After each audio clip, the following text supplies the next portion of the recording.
Madam Nirmala, madam. Yes, sir. Okay, can we start, madam? Shall we start, sir? Okay. Alright. Good evening, all. This is Dr. S. Shekhar, founder and managing trustee of Star International Foundation for Research and Education, Tamil Nadu. I welcome you all for the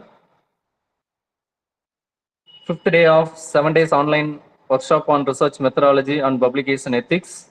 I would like to introduce few words about today's resource person, Dr. Nirmala Raghavan, madam. Dr. Nirmala ma'am is an accomplished academician with a doctorate in business administration, multiple postgraduate degrees, including MCom, MA Yoga, and MPhil from the University of Madras. She has qualified for the National Eligibility Test NET and the State Eligibility Test in Commerce and has over 17 years of teaching experience spanning business school and commerce education.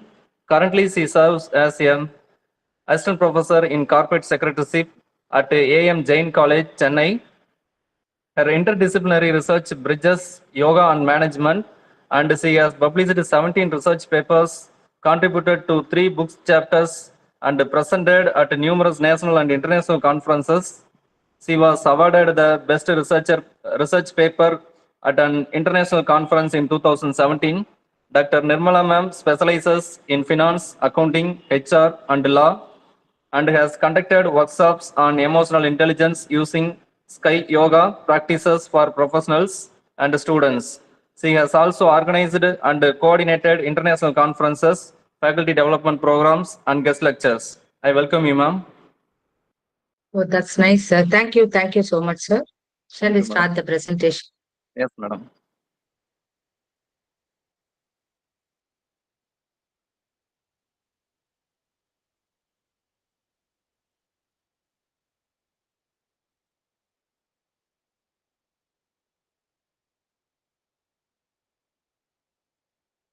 Good evening, one and all present here. I would first of all, I would like to thank Star International Foundation for Research and Education for giving me an opportunity to be a part of 7 days online workshop on research methodology and publication ethics. The topic that is given to me is sampling design. So we shall move on to the outline of the presentation. This is the broader outline of my presentation. Research, a brief introduction, sampling meaning, need for the sampling. Why is sampling necessary? The sampling design and research methodology, meaning of sampling design, nature and need for sampling, characteristics of good sampling, steps in sampling, classification of sampling methods, probability sampling methods, non-probability sampling methods, factors affecting sampling design, sample size, factors affecting sample size, and methods on sample size determination, merits and demerits of sample size determination.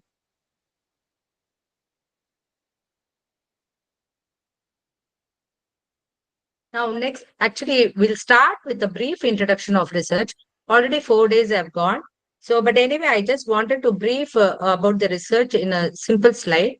First of all, any research will start with the identification of the problem, followed by the evaluation of literature. Then this literature will lead to the creation of hypotheses and objectives of the study. Then this will be followed by the research methodology, which includes sample design, data collection, and followed by data analysis. And finally, all the findings would be incorporated in the report writing. And then finally, submission will be made. This is a brief, very, very brief short introduction about research. Now we shall go into the topics. Sampling.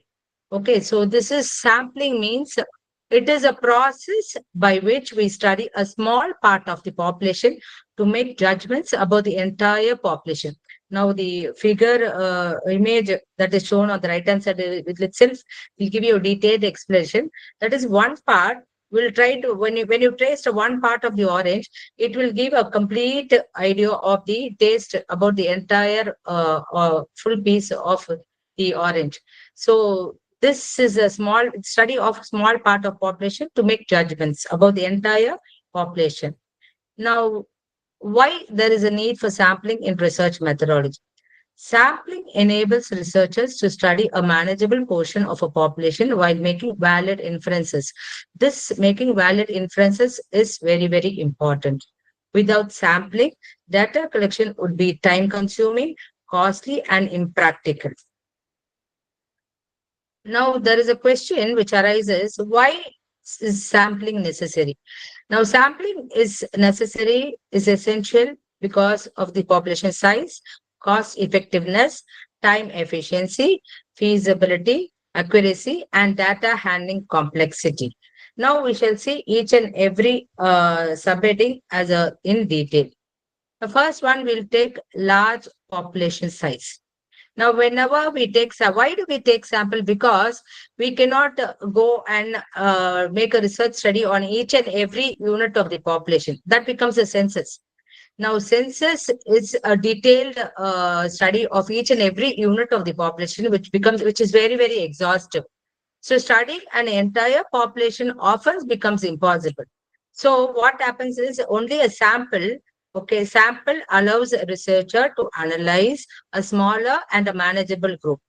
For example, if a study is conducted on survey on consumer preferences using a sample of 1,000 respondents instead of surveying every individual, just imagine if you want to find out a consumer preference for each and every individual, how much time it would take, how much cost to get involved. Okay, so all these are definitely a hindrance for a research. So therefore, sampling is very much necessary. Second part is cost effectiveness. Now, studying a large population is very expensive in terms of data collection, manpower, and logistics. A well-chosen sample reduces cost while maintaining accuracy. Now, for example, a company, if they want to test a new shampoo formula, okay, instead of selecting 1 million users who uses shampoo every day or whatever it is, okay, according to their convenience, instead of selecting so much of people, if we are going to select just 500 representing the entire population, it would be easy. And moreover, the money that is spent for the data collection would be drastically reduced. Again, the manpower and the logistics that is involved will always take a much cost in the research methodology while doing the research. So therefore, in order to reduce the cost, sampling is very, very important. Third part is time efficiency. Now, if you imagine, if you are going to study the entire population, imagine how long it will take. So collecting data from an entire population takes too long. So what happens is if we try to have a sampling methodology, it speeds up the data collection and analysis. For example, we would have seen a lot of election polls, right? Before conducting election, pre-polls are conducted among the voters. Again, even after conducting elections also, survey is conducted. Now, this will try to give a most of the views that is represented by the voters will almost show almost 80% of the accuracy results will be maintained with the the original result that is declared in the election. So always, in these kind of things, time efficiency is very important. So therefore, sampling is used. Next one, feasibility. Now, when we talk about research, it is not only about studying the entire population. There are other research designs like interview methodology, experimental designs, observation techniques, which are very much practical for large populations. Okay, so this feasibility is literally very difficult for in case if a large population is chosen. But whereas when a sample is taken, this research execution will become very much feasible. For example, if a medical trial tests a new vaccine on 5,000 patients instead of the entire country. Now, for example, before introducing corona medicine, COVID medicines, water medicines, what happened? They had a trial with few patients, and then only after the success rate, it was implemented to the entire country. So that is how sampling becomes feasible for this type of research. Accuracy and precision. A well-structured sample provides results close to the actual population characteristics. That is the main aim of sampling. Okay, the probability sampling techniques, in fact, they try to minimize errors. For example, if a survey is taken on student satisfaction, they will try to select students from different departments in the same college for fair representation. If only few departments are taken, again, it will not show up. The results cannot be generalized to the entire population. So sampling should be done in such a way that it gives a fair representation of the entire population. Next one, less data handling complexity. Now, whenever we take large data set or large population, the managing data handling, the analytics, the data handling itself becomes a very challenging task. So what happens with sampling is it simplifies statistical analysis and data processing. For example, a health research study analyzes a random of 10,000 person sample instead of processing data from the millions. Okay, so that becomes very, very easy. So to conclude about sampling, sampling is necessary tool for efficient, cost-effective, and accurate data collection. A properly chosen sample allows generalization. See, this is very, very important. How the results of the sample are generalized to the entire population is very, very important while drawing inferences, and also while reducing time, cost, and effect. Now we shall move on to the sampling design in research methodology. Now, what do you mean by the term sampling design? Sampling design is a crucial aspect of research methodology that determines how data is collected from the entire population. A well-structured sampling design ensures the sample accurately represents the population, leading to the reliable and valid research findings. So, what you understand by the term meaning of sampling designing is sampling design refers to the framework specifying the method used to select units from a population. Okay, the methodology that is adopted to select a sample is called as sampling design in short. So again, it has to help it has to help to minimize the errors, reduce cost, improve data collection efficiency. Now, what is the nature of sampling? What are all the parameters that are used to convey this nature of sampling? Is number one is sample. Now, what do you mean by a sample? A part of the population from which we actually collect information, which is used to draw conclusions about the entire population or the whole population. Second point is which the sample already we have discussed in the first part of the presentation. The second one is the subject. Now, what do you mean by the subject? A single member of a sample. For example, if you want to take up a research study on ballpoint pens and in any other pen, there are different types of pens. It's suppose if you are going to study about the research on different types of pens. In this situation, the pen becomes a single member of the sample. Now, parameter is a statistical unit which measures the characteristics of the population. The statistics is a measurement of characteristics of the sample.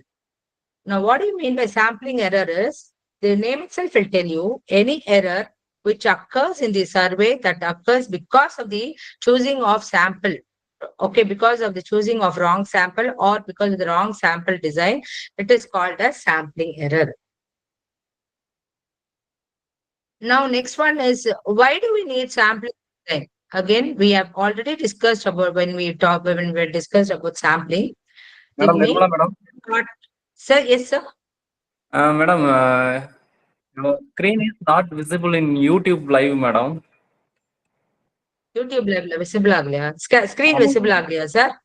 Yes madam. Madam ஒரு சின்ன இது மட்டும் பண்ணல. Once again வந்து அதை close பண்ணிட்டு திரும்ப share பண்றீங்களா மேடம்? சரி. இது வரைக்கும் வந்துச்சா?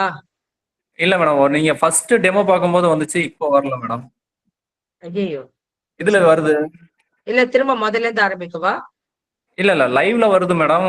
கூகுள் மீட்ல வருது. அதுல யூடியூப்ல வருது. யூடியூப்ல வரலையா?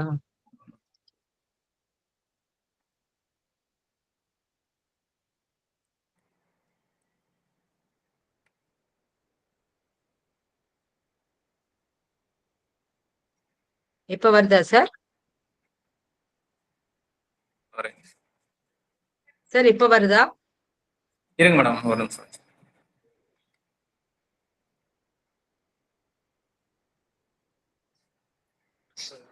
குரல் Sir, 1 minute, madam.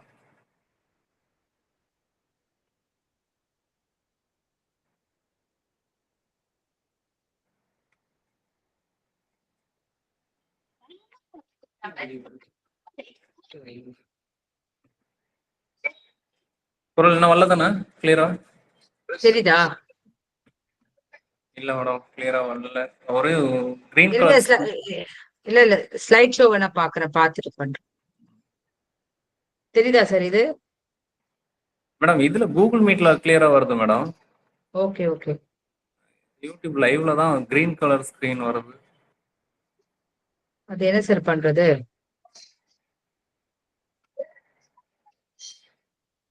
இப்ப இது வருதா சார்? இந்த மாதிரி என்டையர் விண்டோ இல்லாம எப்படி பண்ணா வருதா? இல்ல மேடம், அப்படியும் வரல. அப்படியும் வரலையா? என்டையர் ஸ்கிரீன் தான் சார் ஷேர் பண்ணிருக்கேன். குரல் யூடியூப்ல லைவ் ஸ்ட்ரீம் ரீஸ்டார்ட் பண்றியா?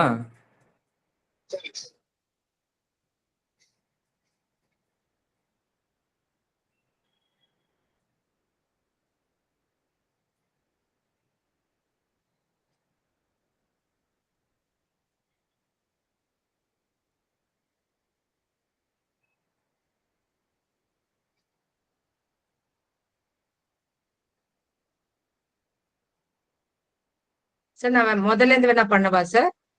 இருங்க மேடம், ஒரே நிமிஷம் ரீஸ்டார்ட் ஆகட்டும்.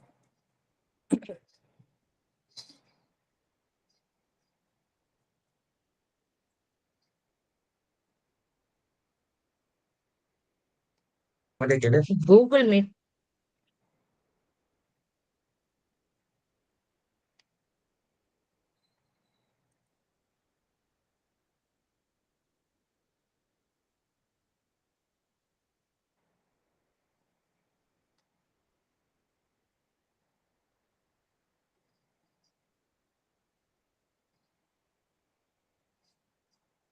குரல் ஸ்டார்டடா?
Sir,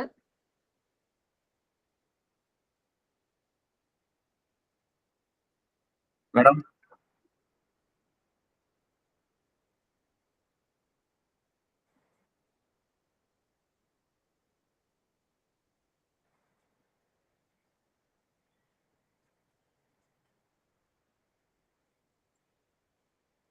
குரல் sir, மேடம் ஒரே நிமிஷம் மேடம்.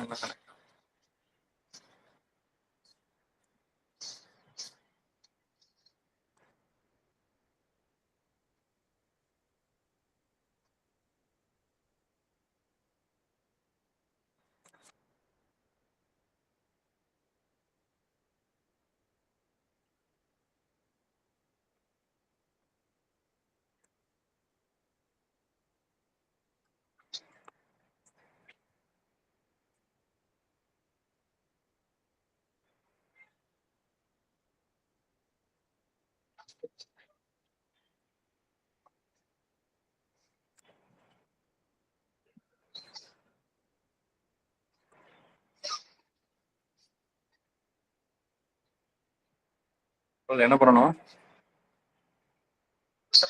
sir, சொல்லுங்க. யூடியூப்ல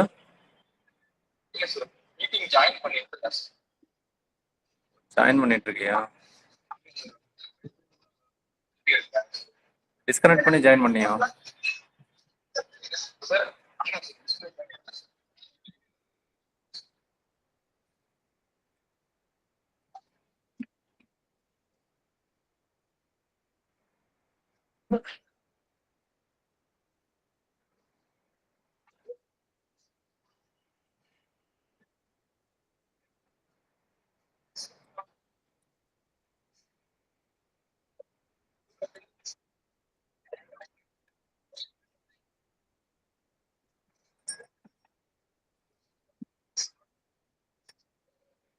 Sir, is there any problem from my side? இல்ல மேடம், என்னன்னு தெரியல மேடம்.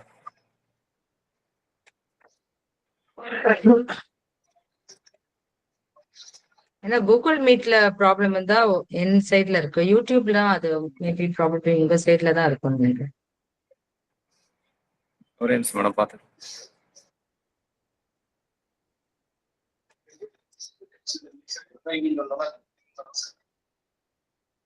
வரலையா?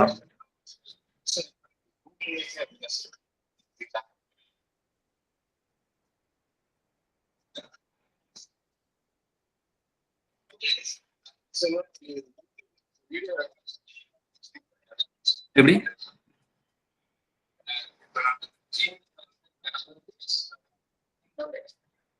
ம். சரி சரி ஓகே. கண்டினியூ பண்ண சொல்லலாமா?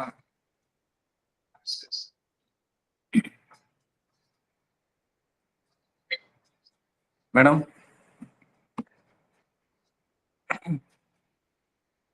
மேடம் சார் சொல்லுங்க. மேடம் நீங்க கண்டினியூ பண்ணுங்க மேடம். இல்ல கூகுள் மீட்ல வருது இல்ல சார்? அது வருது Problem. வருது. கூகுள் மீட்ல வருது மேடம். யூடியூப்ல என்ன ப்ராப்ளம் தெரியல. வெயிட் பண்ணுமா? நீங்க என்ன சொன்னாலும் சரி. வெயிட் பண்ணுமா? ரெக்கார்ட் பண்ணி யூடியூப்ல நாளைக்கு ஸ்ட்ரீம் பண்ணுங்க. சார் சரியா நாளைக்கு கேட்கல. stream பண்ணிக்கிறோம். நீங்க கண்டினியூ பண்ணுங்க. அதே அதே ஸ்லைட்ல இருந்து பண்ணவா இல்ல முதல்ல இருந்து பண்ணவா? இல்ல அதுல இருந்தே போடுங்க. அதுல இருந்து போட்டுருவா? ஓகே சார், நான் ஃபுல் ஸ்கிரீன் கூட ஷேர் பண்ணல. நான் இப்படியே போடுறேன். அப்படியாவது வருதான்னு பார்ப்போம். இல்ல வரல, நீங்க ஃபுல் ஸ்கிரீனை வச்சு பண்ணுங்க. ஃபுல் ஸ்கிரீன் பண்ணிடுவா? Okay.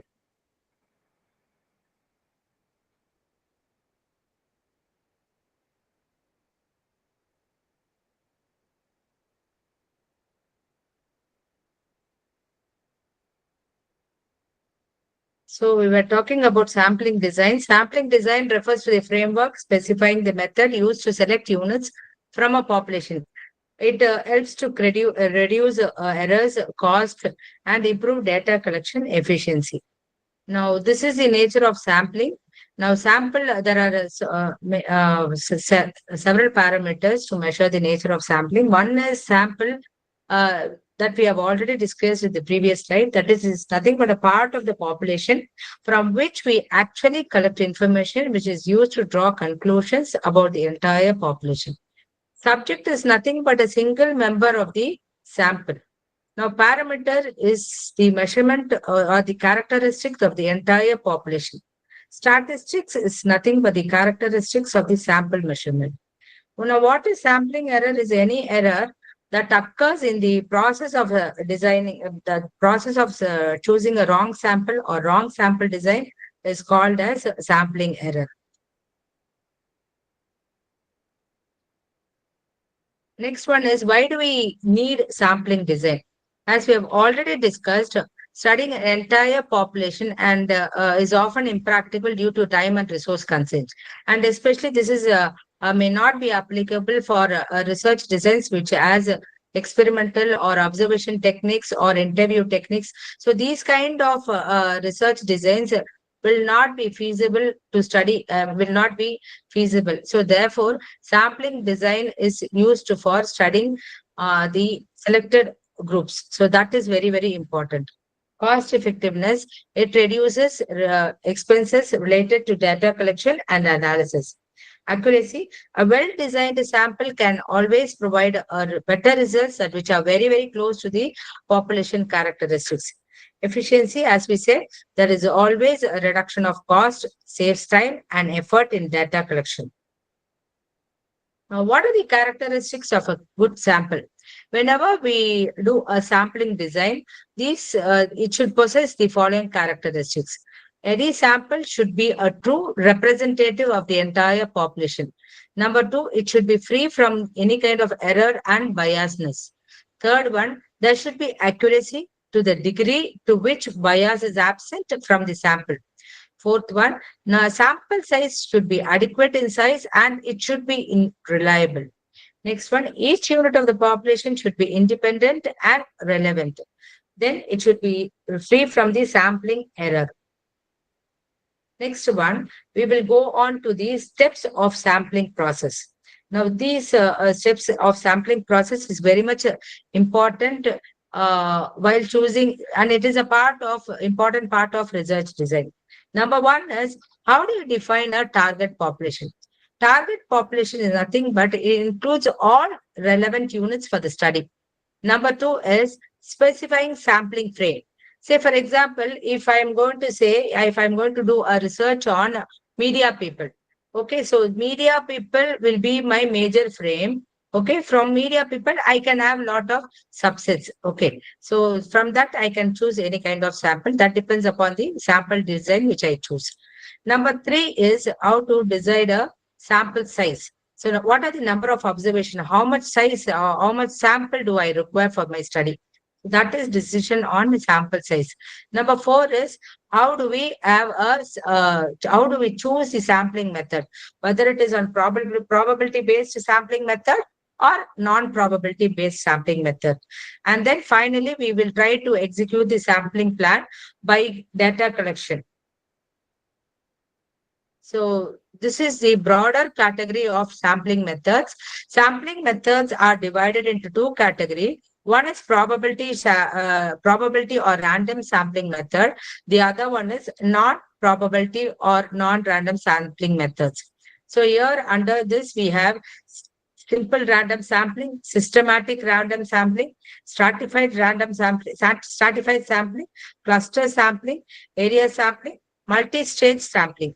Under non-probability methods, we have judgment sampling, convenience sampling, quota sampling, panel sampling, and snowball sampling. Now, first we shall discuss what you understand by the term probability sample. The best probability, whenever we talk about probability sampling, the best sampling method which increases the likelihood of obtaining samples that are representative of the population.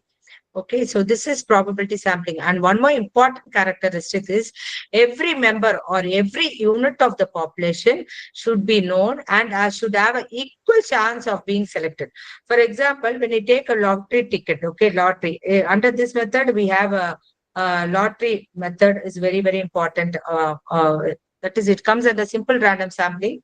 Because why I want to tell this lottery method is because everybody should understand that whenever we pick up any lottery, every lottery will have an equal chance of representing to the entire population.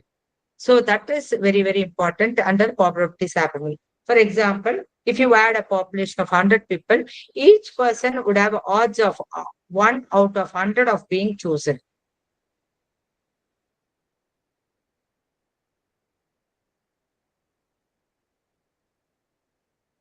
Next one is advantages of probability sampling. So when we talk about probability sampling, it involves a less degree of judgment. While assigning the number to an item of the population, the number chosen in random trend that makes the process more effective and more accurate. And definitely probability sampling methods are comparatively easier way of sampling because which does not involve any kind of complex and the procedure is also very less. Number third one is sample representation of the population. Because any sample uses random numbers, which ensures that every sample or every unit of the sample or varies as much as the population itself. And one more thing is there is a less prone to bias system under the advantage under this kind of probability sampling. Disadvantages of probability sampling is the chances of selecting specific class of samples only. Now, for example, I have given an example over here to have a better understanding. If a surveyor is appointed to survey about any data relating to family members, there is likely chances that she will develop a trend of starting to a number from the eldest member to the youngest member. And numbers will be only increasing or decreasing only. Okay, in this case, only oldest or latest generation will be taken as sample. So there is a kind of bias or selecting a specific class of samples. So there is a chance of this kind of disadvantage under probability sampling. Next, suppose if the sample involves very less numbers, again, the inferences drawn may not be hold good for the entire population. Sometimes if there is selection of sample or choosing of sample may involve time consuming and may not be cost effective. So these are the disadvantages of probability sampling. Now, under different types of probability sampling, we'll discuss about each and every sampling which comes under probability sampling method. The first and foremost method is simple random sampling. Now, simple random sampling can be chosen only when the population is very small. This is number one. Number two is it should be of homogeneous character. Number three is it should be readily available. So what happens here is each element of the frame has equal probability of selection. It provides the greatest number of possible samples, assigning it to each and every unit of the sampling frame. So for example, a table of random numbers or lottery system, as I explained before, this is the best method of simple random sampling, lottery system and random numbers, wherein which it is used to determine which units are selected. Advantages and disadvantages of a simple random system is it is very easy to conduct. The probability of achieving a good representative sample is also good. And it meets the assumption of many statistical procedures. It is easy to analyze data. Disadvantages are the identification of members of the population can be very difficult. And it is time consuming and costly. Sometimes a larger sample is required and it may produce larger errors also in case if larger sample are required. Next comes the systematic sampling or systemic sampling. Here, the elements of the population are put it in the list. Now, what happens is when everything is in the order, then every kth element when the list is chosen systematically. I'll just show an example in the next slide.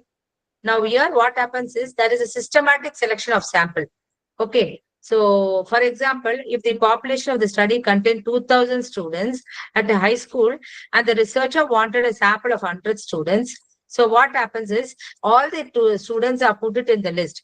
Then every 20th student is selected for the inclusion in the sample. Now, I think you would have understood. So, 2,000 is the entire population of the high school. Now, we wanted a sample of 100 students. So, 100 students are chosen by choosing every 20th student in the list. Next, to ensure against human bias, the researcher should select the first individual at random and systematic sample with the random starts. See, for very first time, there should be a random selection. Then afterwards, in whichever order it is chosen, the same order should be followed. For example, this diagrammatic representation would explain everything. For example, there are so many houses in the list. Suppose if we wanted to do a research in the sample in the persons who are in the research, which house to choose is a big question mark. So in the list of houses, say for example, if the second house is chosen, in between, if you see in the diagram, there are two, in between the difference between the houses are two. So there is a systematic sampling which takes place here. So advantages of systematic sampling would be, again, it is by looking at the example itself, we'll try to understand. It's very simple to design. The sample is also easy to select because we are going to choose only a systematic way of selection. Next one, it is easier than the simple random. Next, it is easy to determine sample distribution of mean or proportion. Now, the disadvantages will be, again, if you are going to choose a kth item or a particular system, there may be chances that the results would be biased. Second one is difficult to assess precision of estimation from one survey. Third one is it is cost, as far as cost is concerned, it is quite moderate. Next comes the stratified sampling. Now, when we talk about stratified, the name itself will tell you stratified strata. Okay, from the word strata, it comes. We are using the word stratified. So the entire population is divided into different stratas. Okay, it is nothing but an improvement over the systematic sampling. Now, in this method, what happens is the population is divided into homogeneous groups, or in other words, we call it as strata, on the basis of some characteristics. And from each of these smaller homogeneous groups or strata, members are selected randomly.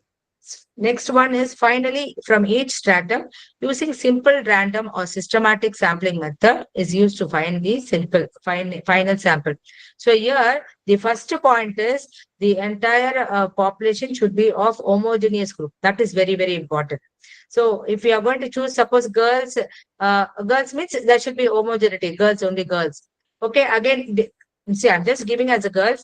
That can be any kind of homogeneous group. Okay. So homogeneous group characteristics. And from this, what happens? We are going to subdivide into strata. And finally, what we are going to do is we have to use a simple random technique, which is randomly selecting the sample, or by choosing the kth item, like which is followed in the systematic sampling method.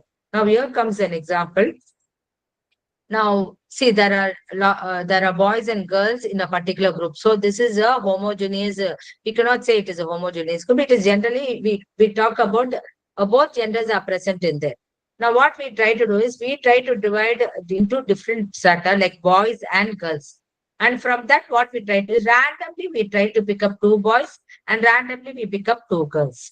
So this is the best example of stratified sampling. So the advantages and disadvantages of stratified sampling is, the advantages is it is a control of sample size in strata. There is an increased statistical efficiency. It provides data to represent and analyze subgroups. It enables use of different methods in strata.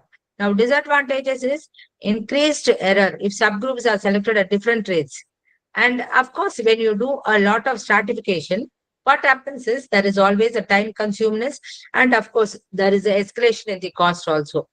Now, next one is the disadvantages. Prior knowledge of the composition and of distribution of the population also serves as a disadvantage under stratified sampling method. Next one is cluster sampling. Now, what is cluster sampling? Now, previously, whatever methods that we have studied belongs to the homogeneous group. There is some kind of homogeneity in the selection. Now, this cluster sampling, basically, it is based on the heterogeneous group, especially on the different geographical areas. Like suppose, for example, if I want to choose students from 4 different states, say, for example, Kerala, Tamil Nadu, Andhra Pradesh, or Karnataka, southern states. Okay, so from that, what we did, so all these students groups are somewhere, not only students group, we are talking about any kind of heterogeneous. characteristics. Okay, which because every culture in the every state is totally different. So their culture may be different. So they belong to the heterogeneous group. So what happens here is we will try to frame a sample which is randomly drawn from these groups known as clusters. But one thing what we have to understand is whenever we take these groups as samples from the heterogeneous group, we have to see that there is a homogeneity between clusters. Okay, so there should be a kind of homogeneity. So initially, the cluster sampling is based on the heterogeneous that is spread on the different geographical backgrounds. From there, when we are going to choose, there should be kind of homogeneity between the clusters. So this method is mostly feasible in case of diverse population spread over the different areas. Now, for example, we can take the recent three language formula and two language formula. I think for that, those type of research, why how many students are preferring three language formula and how many students are preferring two language formula, it's a big research study which can be done across India. Now here the groups are totally heterogeneous. From that we can divide it into clusters and then we can perform a research study. So this is again an example of cluster sampling where we try to take from the heterogeneous group and then group it under homogeneous clusters, and then we try to study then we make a study. Advantages and disadvantages of cluster sampling. Advantages is it is very feasible when populations are large and spread over large geographical region. Now, next one is it is economically more efficient. Okay. And then there is an increased variability in the observed results. Disadvantages are if chosen cluster sample as a biased opinion, then the entire population is inferred to have the same opinion. So this is the biggest disadvantage. So whenever we choose a cluster, sometimes there may be, since human beings are involved, whenever any kind of human beings are, there is always a biased opinion. So what happens is the results would also have the same opinion. Offer lower statistical efficiency due to the subgroups being homogeneous rather than heterogeneous. So most of the time, what happens is statistical efficiency may be lower. Why? Because the subgroups may be homogeneous rather than heterogeneous. So in that situation, there may be sampling error that may occur. This is also area sampling is also another type of cluster sampling. Now, area sampling is a method of sampling used when no complete frame of reference is available. So, under this situation, when there is no complete frame or when there is no clarity, in that situation, area sampling is used. The total area under investigation is divided into small sub areas which are sampled at random or according to the restricted process. Now, each of the chosen sub areas is then fully inspected and enumerated. Enumerated means they are listed and may form the basis for further sampling if desired. Now, this is a example of area sampling method. So here what happens is, see, by looking at the diagram, there are three cluster population, 1, 2, 3, 4, 5, 6, 7, 8, 9, 10, 11, 12. Now, what happens is we are trying to take two clusters from the area, any particular. 5 and 6 is chosen, and then this pair is also chosen, 11 and 12. So this is called as area sampling. Next comes the multi-stage sampling. Now, multi-stage sampling uses a combination of various techniques. Now, what happens is that the complete sampling design uses a lot of stages. So that is why it is called as multi-stage. Now, in this method, what happens is the population is divided into groups at various levels. Okay, a group within the group and within a group. Okay, that is intra-group and inter-group and so on. The sample is finally drawn from the smallest group among all the groups, and using smallest, so that will be the final, using the smallest. Okay, so now this is an example of multi-stage sampling. So here what happens is, say when we talk about the entire population, that is divided into subgroups. Again, it is divided into another subgroup, another group. So finally, what happens is, finally, we are going to randomly pick up on the final stage, there'll be some kind of sample. From that sample, we will try to choose randomly. So there is a natural grouping within the population. It is units within the subgroups that are sampled.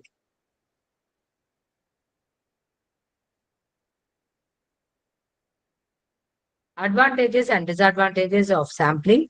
The advantages are an effective strategy. It works on multiple randomization because at each and every stage, there is less of biasness. That is, most of the randomization takes place at each and every stage of sample design under this multi-stage sampling. And therefore, what happens is there is accuracy obtained in terms of choosing a sample. Disadvantages is it is very quite costly. Each because since it's divided into different stages, what happens is each stage in sampling introduces sampling error. The more the stages, that tends to be more error. So this is one important. So sampling error are likely to be more in this kind of multi-stage sample. Now we are moving on to the non-probability sampling methods. Non-probability sampling techniques uses not randomized methods to draw the sample. Now, in the previous, so far, whatever sampling methods that we have chosen involves a probability. That is, every unit or every member of the unit will have an equal chance of representation. And with the results, it will try to generalize for the entire population.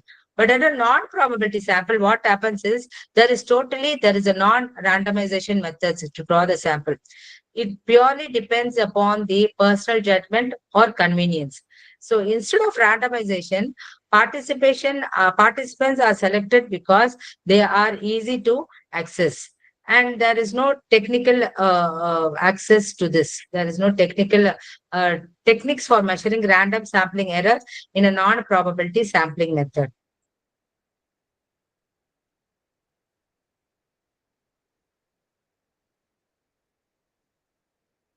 So under this, we'll 1 minute. On judgmental sampling. Under non-probability sampling, this is the first method, and the judgment sampling or purposive sampling. Here, what happens is, in a judgment sampling, they don't go for randomization. Instead, what they will do is, the researcher chooses the participants according to his or own judgment, keeping back in mind the purpose of study. It uses the judgment of an expert in selecting cases, or it selects cases with specific purpose in their mind. This type of sampling is used in exploratory research or in field research. For here, I would cite my own study. My study was relating to yoga, and I did an experimental study. So what happened here was I had to choose on my own. I had to make my own judgment in choosing a sample for yoga, dividing into control group and experimental group. So there I could not afford randomization, because if I choose randomization, then the expected power sample may not be available to me. Therefore, what I did was I chose participants based on their voluntary willingness to join the yoga program. So this is called as, to satisfy a particular purpose, we do a kind of judgment in selecting a sample. So this is called as judgment sampling or purposive sampling. So here is an example, like the entire population is there, and we are selecting a sample according to our purpose, or according to solve our own objectives, or according to the judgment. Now, advantages and disadvantages of purposive sampling. Advantages: it is very less costly because we use our own judgmental, and it is more readily accessible, more convenient. Then we are going to select only those individuals whom are relevant to our research purpose. As I said, we are going to use our own judgment. If not, if we are not going, at least we will choose our own panel members who are expert in that area, and we will ask them to choose a particular panel. Okay, so now the disadvantages of that is, there is no guarantee that chosen sample are true representative of the population. Now, this is one of the biggest disadvantages of purposive sampling, because since we are making our own judgment in choosing the sample. Now, what happens here is, the results that arise from that sample study may not be applicable, or may not be representing a true representative of the entire population. So generalization of results becomes very difficult. Second point is the potential for inaccuracy in the researcher's criteria and the resulting in sample selections may be possible. So that is one disadvantages of purposive sampling. Next one is convenience sampling. Now, whenever you come across any kind of thesis writing, majority, I would say, I mean, most of the researchers, they go in for whenever you look into the research model, they will use a term convenience sampling. I have used convenience sampling. Okay, now what is this convenience sampling? In convenience sampling, what they try to do is researchers prefer participants as per their own convenience. Suppose, imagine I wanted to study the students in the higher secondary educations. Okay, so what I will do is I will always try to choose the schools which are nearby my location. So that becomes a convenience sampling. So the researcher selects the closest live persons as the respondents. In convenience sampling, what happens is subjects who are readily accessible or available to the researcher are selected. Next, the researcher using such a sample cannot scientifically make generalization about the total population from this sample because it would not be representative enough. I think you will understand throughout this non-probability sampling method, generalization of results is very difficult because, see, for example, convenience sampling or purposive sampling, we are trying to choose our own sample according to our own convenience. So what happens here is this sample may not represent the entire population. They may not represent what do you say, like every unit should in randomization. What happens is every member or every unit of the population should have an equal chance, but here no, randomization is not possible. So ultimately what happens is this generalization may not be applicable to the total population. So here we can see there are different colors of sample. Now, suppose imagine we are going to choose only green and blue. Now, what happens according to the convenience? Now, what happens is the violet person is left out. Okay. So that is why I said it may not represent the true, the results may not represent the entire population. Now, advantages and disadvantages of convenience sampling as usual, we say whenever we say convenience sampling, it is very easy for us to reach. Number two is it is very easy to use. Third one is there is low cost and extensively used or understood. Now, disadvantages is there is variability and bias cannot be measured or controlled. Yes, since we are going and choosing by ourselves, naturally there will be an element of bias present and it cannot be generalized. Next comes the quota sampling. The selection of the sample is made by the researcher who decides the quota for selecting sample from specified subgroups. So what happens here is we try to select our own quotas, okay, for a research study. So here there is always a pre-plan which is involved in the participants in specified category, and sample represents each group or stratum of the population. Okay, say for example, here what happens is, I think this example would give you a clear idea about quota sampling. Now there is a population. Now I wanted to list only, I wanted to study on male whose age is above 50 years only. Or I wanted to study girls who are less than 16. Likewise, we are trying to have a quota on our own and we try to select sample accordingly. Now, advantages and disadvantages of quota sampling. Advantages, it does not require sampling frame and strict use of random sampling techniques. Number two is it is very easy to carry out than stratified sampling. Number three, helps during budget limitations. Disadvantages is since sample are not chosen by the random selection, it is very, very hard to determine possible sampling error. Next one, selection of sample upon accessibility. It is prone to bias. Third point is it is time consuming and it is quite costly. Next comes the panel sampling. Now, panel sampling is, say, for example, here, the first group of participants are chosen through random selection and then asking the group for the same information again several times over a period of time. Okay, second one is participants are given with the interview or survey for 2 or more times. This process is mainly chosen for large scale of sample nationwide studies. Now, for example, you would have come across any kind of research on crime events. Okay, in such situation, what happens is we will try to ask the samples who are chosen for the study will be asked questions repeatedly over a period of time. Okay, so this is called as panel sampling.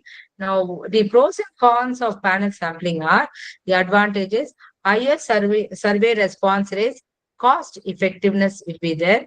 And because we are going to concentrate only on the few participants in the sample, and a relatively quick method of providing a representative sample, it can be used for a mixture of quantitative and qualitative research and for the continuous research.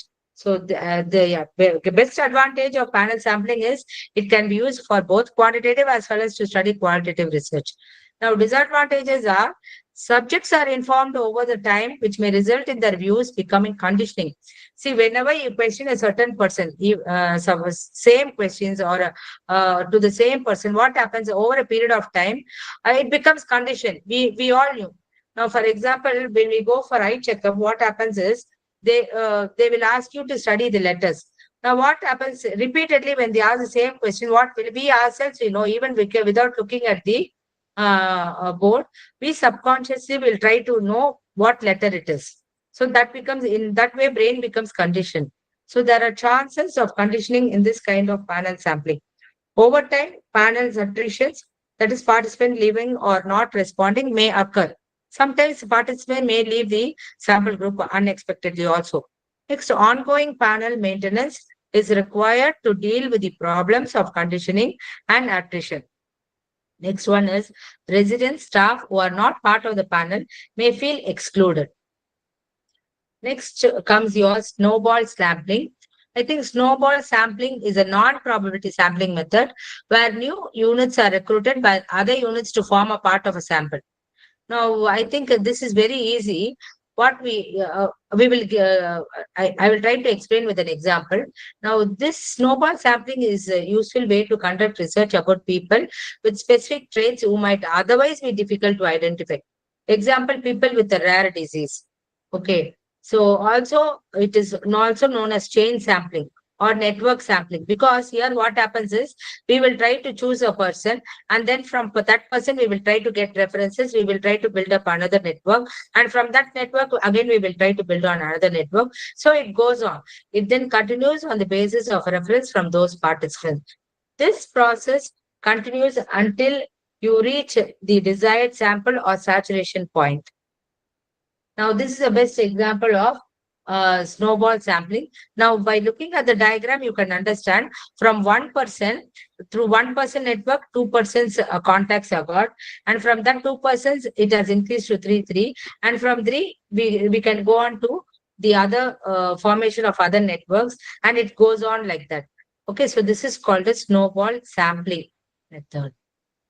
Now, pros and cons of sampling methods are, first of all, it advantages.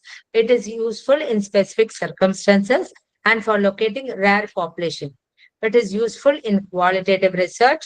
There may be no other way of accessing special sample without snowball sampling process. Now, disadvantages is definitely bias can be present because I am choosing the sample on my own. I am trying to expand the network on my own. So that naturally the element of bias will be present. And of course, there is a limited generalizability, and non representative of the population will result in a biased sample. Next one is factors affecting sampling design.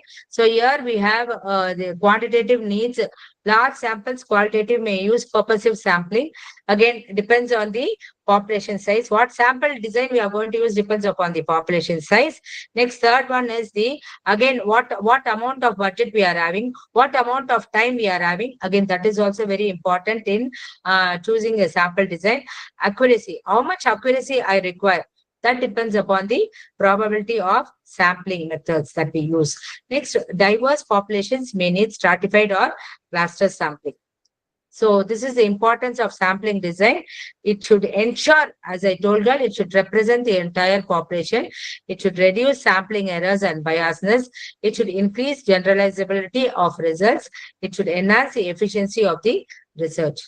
Now, coming to the sample size, this is the last part of the presentation, sample size.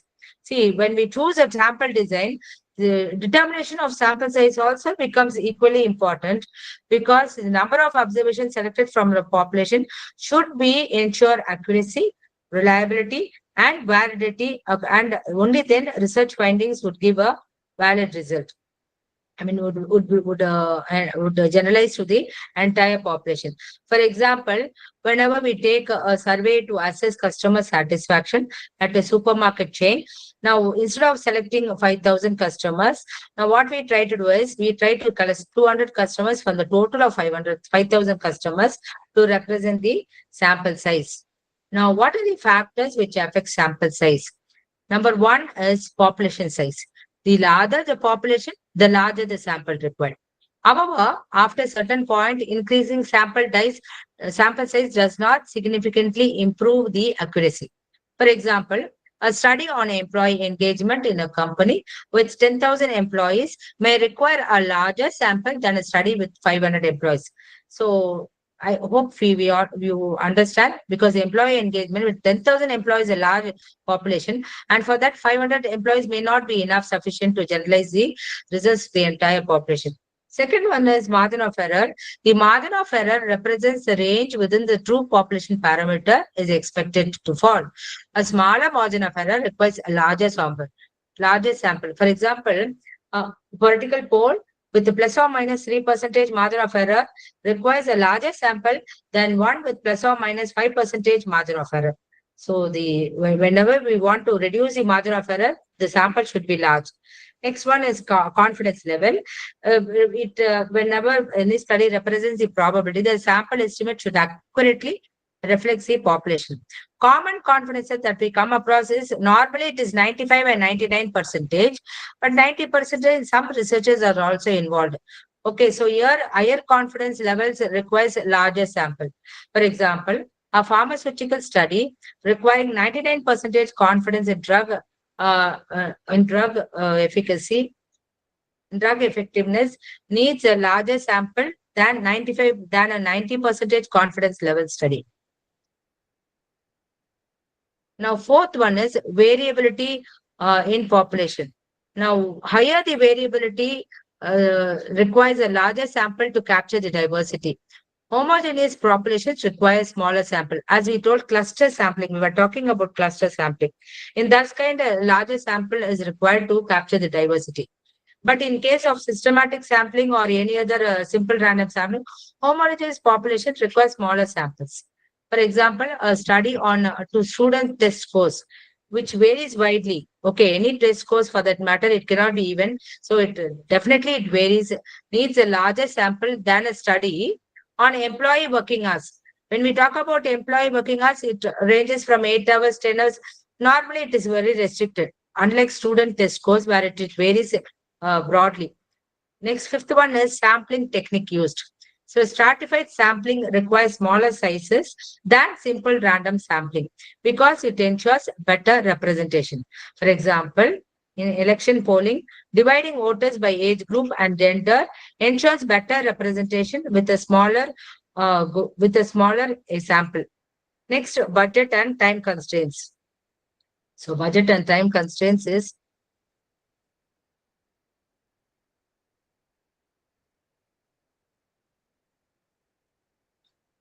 large sample require more resources, and the research must balance statistical accuracy with feasibility.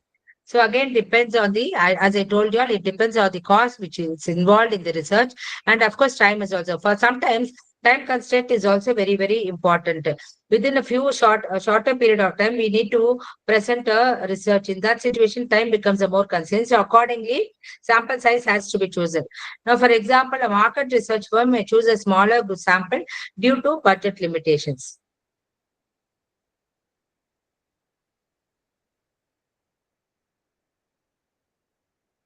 Now, these are the methods first determining sample size. So the sample size is a critical factor in research and is determined based on the statistical formulas. So that considers factors like population size is very important. What is the confidence level? 90 or 90 or 95 or 99. Margin of error. What is the margin of error that we are expecting? And then variability. Here are some commonly used formulas for determining sample size.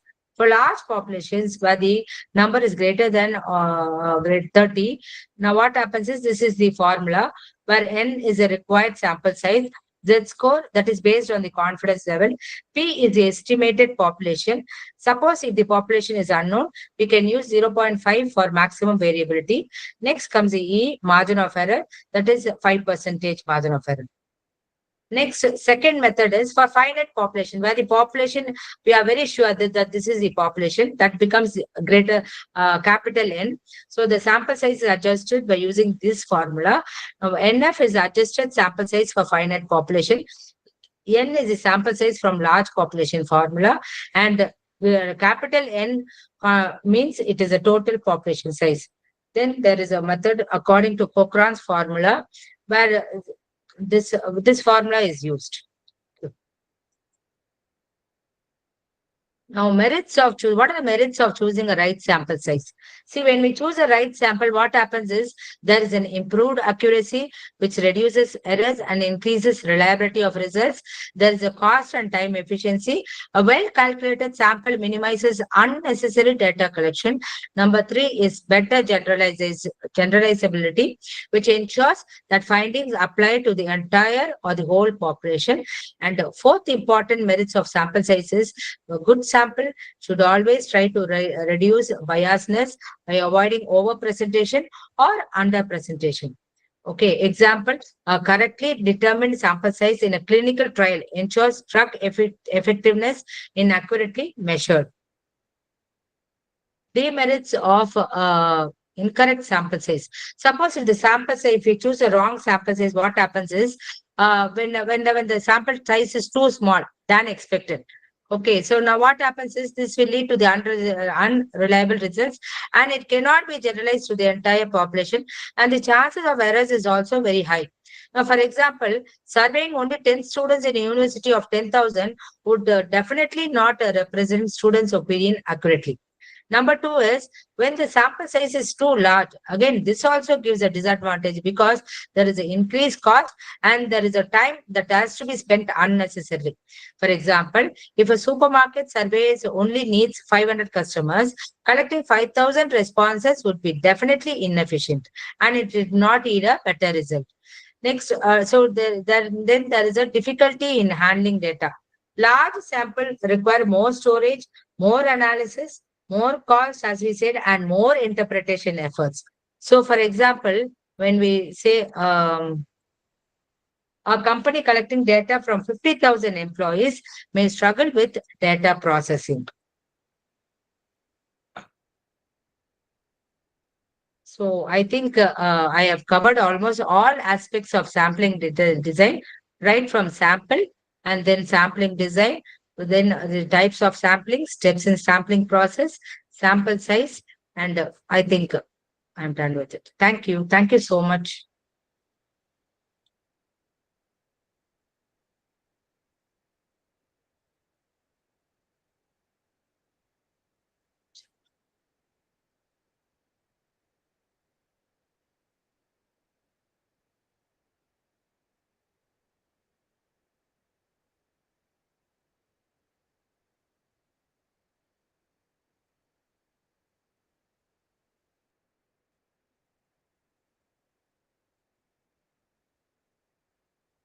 Was it useful, audience?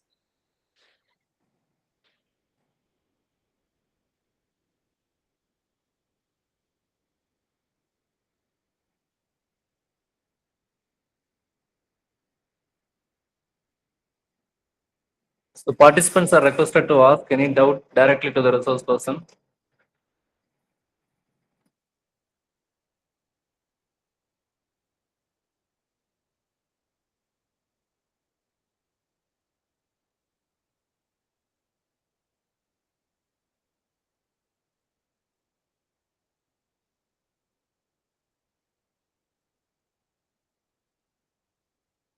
Thank you. Many of the audience are saying it is very useful and informative.